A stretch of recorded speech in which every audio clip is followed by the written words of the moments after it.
ทำไมเขมรชอบเคลมไทยทุกเรื่องราวที่เป็นที่พูดถึงกันมากในยุคปัจจุบันนี้ในตอนนี้กับการที่เขมรจะจัดกีฬาซีเกมขึ้นโดยปกติแล้วจะมีกีฬาทุกประเภทและมีกีฬามวยไทยรวมอยู่ในนั้นด้วยแต่พอมาซีเกมในครั้งนี้เขมรไม่ยอมใช้คำว่ามวยไทยแต่กลับใช้คำว่ากุนคแมแทนโดยที่เขมรให้เหตุผลว่าจัดในเขมรจะต้องใช้ชื่อแบบเขมรและยังบอกอีกว่ากุนคแมนั้นคือต้นตำรับของมวยไทยจากเรื่องราวนี้ได้สร้างความไม่พอใจเป็นอย่างมากให้กับคนไทยและเล่าให้ฟังจะนำบทความหนึ่งที่เขียนโดยคุณปฏิพลอภิญญาณกุลที่เขียนไว้อย่างน่าสนใจมากๆมาเล่าให้ฟังครับทำไมเขมรถึงอยากได้วัฒนธรรมเป็นของตนเองด้วยการเคลมของชาติไทยคุณปฏิพลพยายามจะเขียนให้สั้นแต่มันอาจจะยาวไปสำหรับคนที่ไม่ชอบอ่านและจะให้คำตอบล่วงหน้าได้เลยว่าเป็นเพราะความโหยหาทำไมถึงเป็นเพราะความโหยหาเรามาดูเรื่องราวพอสังเขปกันครับในอดีตหลายพันปีก่อนที่จะเกิดเป็นรัฐชาติที่เป็นชื่อประเทศต่างๆอย่างเป็นทางการในปัจจุบันดินแดนแถบอุษาคเนย์แถบนี้หรือเอเชียตะวันออกเฉียงใต้ที่เป็นภาคพื้นแผ่นดินอันประกอบไปด้วยไทยลาวพม่าเขมรเวียดนามล้วนแล้วแต่มีชนเล็กชนน้อยมากมายอาศัยอยู่อย่างกระจัดกระจายยังมีเอเชียตะวันออกเฉียงใต้ที่เป็นภาคพื้นทะเลอันประกอบไปด้วยหมู่เกาะต่างๆทางใต้มาเลเซียอินโดนีเซียสิงคโปร์ต่อมาได้เริ่มมีการรวบรวมชนเผ่าเล็กๆเข้าเป็นชนเผ่าระดับกลางระดับใหญ่ด้วยเหตุผลของการอยู่รอดปลอดภัยจนเริ่มเป็นเมืองและอาณาจักรจึงเกิดอาณาจักรฟูนันอาณาจักรเจละอาณาจักรขอมขึ้นอาณาจักรขอมนี้คือกลุ่มชนชาติโบราณกลุ่มหนึ่งซึ่งเจริญรุ่งเรืองที่สุดในสมัยพระเจ้าชัยวรมันที่สองพอมาถึงสมัยพระเจ้าสุริยวรมันที่สองพระองค์ก็ได้ทรงสร้างปราสาทนครวัดขึ้นมาเพื่อเป็นเมืองหลวงหรือเป็นเมืองพระนครที่เรียกกันว่าอังกอร์การสร้างปราสาทนครวัดได้รับอิทธิพลมาจากศาสนาฮินดูเกี่ยวกับความเชื่อเรื่องเทพเจ้าปราสาทนครวัดสร้างเพื่อบูชาพระวิษณุดังนั้นภาพศิลปะหินแกะสลักที่เห็นกันอยู่สมัยนั้นแกะเรื่องราวที่เกี่ยวกับมนุษย์ซึ่งควรบูชาเทพเจ้าจึงปรากฏทั้งนางรำนางสนมนักรบแรงงานต่างๆแต่จะใช้รูปแกะสลักนั้นมาตีความว่าเป็นเจ้าของท่าทางแบบนั้นเป็นเจ้าของอาหารแบบนี้เป็นเจ้าของลักษณะแบบนั้นมันเป็นการตีความเกินความเป็นจริงวิถีชีวิตลักษณะส่วนใหญ่ในสมัยนั้นมันเป็นวิถีชีวิตในลักษณะร่วมที่ผ่านมาทางศาสนาฮินดูความหมายของคำว่าวิถีชีวิตร่วมนั้นหมายถึงยังไม่ได้กลายเป็นวัฒนธรรมอิทธิพลความเชื่อฮินดูในเรื่องเทพเจ้าการแผ่ขยายจากอินเดียเข้ามาพม่าเข้ามาทางล้านนาล้านช้างและดินแดนแถบนี้ทั้งหมดไม่เว้นแม้แต่อยุธยาแต่ตอนนั้นอยุธยายังไม่ได้เริ่มต้นอาณาจักรขอมรุ่งเรืองอยู่ได้ไม่นานชนเผ่าชาวจามหรือชนกลุ่มหนึ่งในเวียดนามสามารถรุกรานเข้ามายึดเมืองอังกอร์นครวัดทำให้ผู้นำหรือกษัตริย์ต้องอพยพย้ายถิ่นไปสร้างปราสาทอื่นๆแทนคือปราสาทนครธมปราสาทบายนไม่นานนักก็ได้เกิดการจลาจลภายในพวกทาสได้จับอาวุธขึ้นสังหารนายทาสจนมีผู้นำคนใหม่ขึ้นเป็นกษัตริย์พระนามว่าพระบาทศรีสุริโยพันธ์หรือพระเจ้าแตงหวานซึ่งพระองค์เกิดและโตในอาณาจักรคแมร์หรือเขมรจึงเข้ามามีบทบาทแทนขอมหลังจากนั้นอาณาจักรขอมก็ค่อยๆเสื่อมโทรมไปตามกาลเวลาปราสาทหินต่างๆเหมือนถูกทิ้งร้างไปหลายร้อยปีในขณะเดียวกันผู้คนและวัฒนธรรมจากถิ่นอื่นๆก็พัฒนารุ่งเรืองขึ้นมาอีกฝั่งหนึ่งนั่นก็คือกรุงสุโขทัยการเคลื่อนย้ายของผู้คนจากเปอร์เซียอินเดียไปล้านนาล้านช้างไปอังกอร์เขมรไปลาวลงมาอยุธยาเกิดขึ้นอยู่ตลอดเวลาทำให้เกิดวัฒนธรรมคล้ายๆกันสิ่งคล้ายๆกันเมื่อถูกแยกทำให้สังเกตพบว่า มันเป็นสิ่งที่แตกต่างกันก็คือการพัฒนาต่อยอดการพัฒนาต่อยอดจนกลายเป็นเอกลักษณ์เฉพาะขึ้นอย่างเด่นชัดสิ่งนี้เองที่เป็นสิ่งที่เขมรไม่มีทำไมถึงไม่มีหรือมีก็น้อยมากๆเพราะหลังจากอาณาจักรขอมเสื่อมลงคนเขมรชาติเขมรก็วุ่นวายอยู่กับการสงครามต่างๆตลอดมานับร้อยปีทั้งสงครามภายนอกและสงครามแย่งชิงภายในเมื่ออาณาจักรเขมรไม่สามารถสร้างความยิ่งใหญ่ขึ้นมาได้เขมรจำต้องหาทางออกด้วยการยอมรับการคุ้มครองดูแลจากชาติพันธุ์อื่นที่แข็งแกร่งกว่าเขมรจึงเลือกมีไมตรีกับกรุงสุโขทัยที่กำลังรุ่งเรืองอยู่ในตอนนั้นยอมรับอำนาจของสุโขทัยแม้ว่าในเวลาถัดมาเขมรรู้สึกว่าตนเองเข้มแข็งพอแล้วจึงได้ขอแยกเป็นอิสระและถูกปราบปรามอีกครั้งในสมัยอยุธยาและได้แยกตัวไปอีกและถูกปราบปรามลงอีกท้ายที่สุดแล้วเขมรก็ตกเป็นเมืองใต้อำนาจของไทยแต่สิ่งที่น่าสังเกตก็คือเขมรยอมรับการเป็นประเทศราชเมืองขึ้นของไทยในสมัยอยุธยาและในสมัยกรุงรัตนโกสินทร์ตอนต้นคือสมัยรัชกาลที่1ถึงรัชกาลที่4โดยเขมรไม่เคยคิดหันไปยอมรับอำนาจของเวียดนามแม้แต่น้อยเพราะอะไรนะหรืออาจจะเป็นเพราะเขมรรู้สึกใกล้ชิดกับชนเผ่าไทยและลาวมากกว่าเวียดนามหรืออาจจะเป็นเพราะเวียดนามเป็นชนชาติที่ใหญ่เกินไปเขมรกลัวจะถูกกลืนชาติหรืออาจจะเป็นเพราะว่าวิถีชีวิตและความเชื่อไม่ตรงกันหรืออาจจะเป็นเพราะตอนนั้นเวียดนามอยู่ใต้อิทธิพลของจีนต้องเคารพฮ่องเต้ของจีนไม่ว่าจะด้วยเหตุผลใดเขมรมีความใกล้ชิดกับทางด้านประเทศลาวและไทยมากกว่าเวียดนามตลอดมา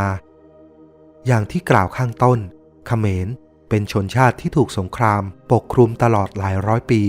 จนไม่มีเวลาพัฒนาวัฒนธรรมร่วมของอุษาคเนย์ให้เกิดเป็นเอกลักษณ์เฉพาะตนวัฒนธรรมคือวัฒนธรรมโบราณอันเกิดจากการเคลื่อนย้ายของคนในแผ่นดินต่างๆเช่นการไหว้การเต้นการฟ้อนการรำเครื่องแต่งกายภาษาทุกอย่างจะต้องมีการพัฒนาต่อยอดเป็นระยะเวลานานๆจึงสามารถเกิดเป็นเอกลักษณ์เด่นชัดในปัจจุบันการพัฒนาของวัฒนธรรมไทยมีจุดเริ่มต้นเด่นชัดที่สุดคือในสมัยกรุงรัตนโกสินทร์ตอนต้น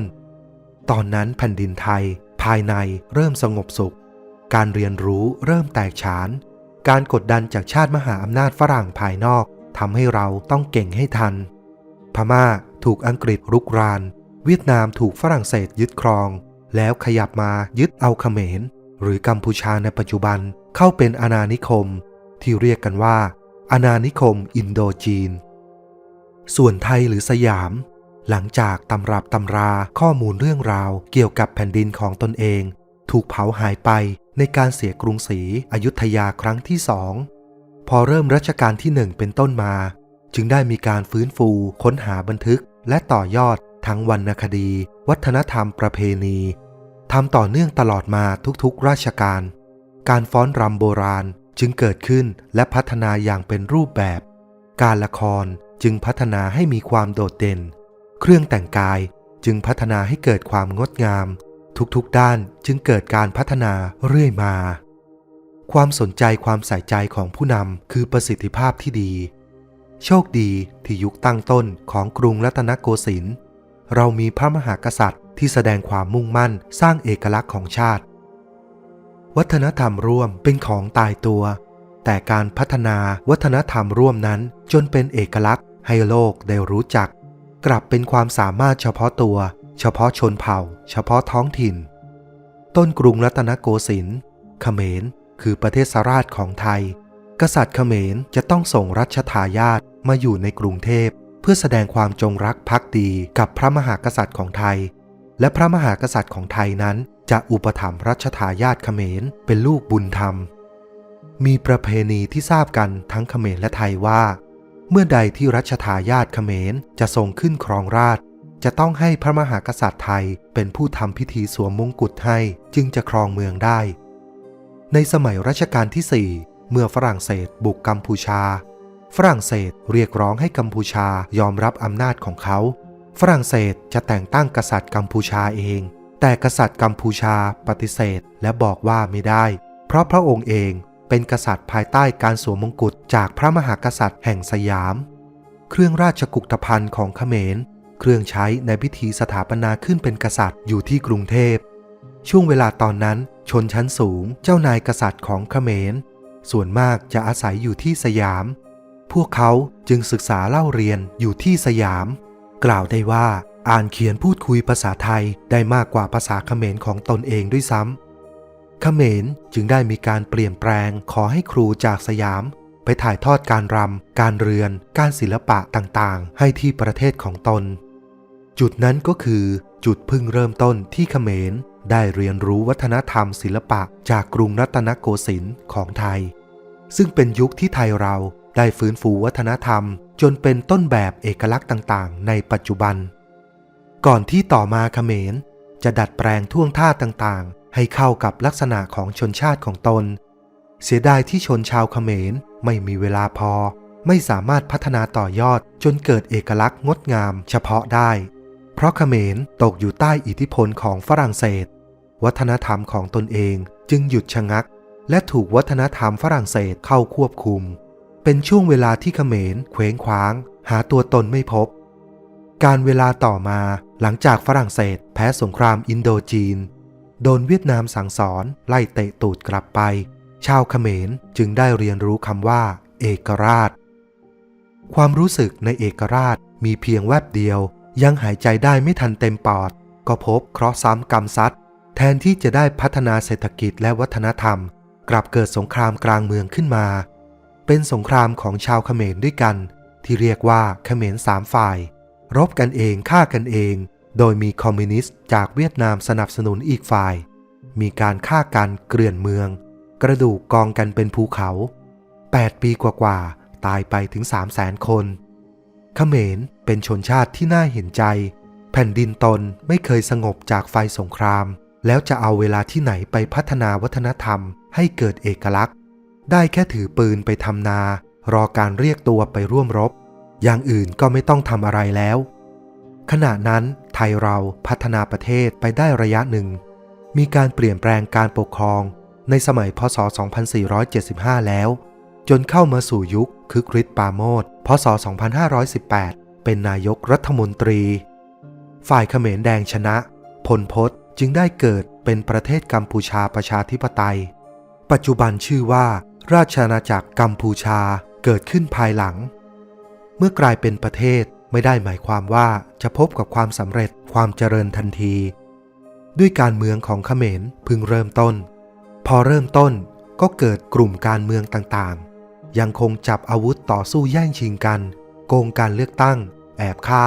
ลอบทำร้ายวุ่นวายไม่รู้จบนักการเมืองเขมรหลายคนเข้าออกกรุงเทพเป็นว่าเล่นใช้กรุงเทพเป็นที่หลบซ่อนวางแผนก่อนจะกลับไปก่อการใหม่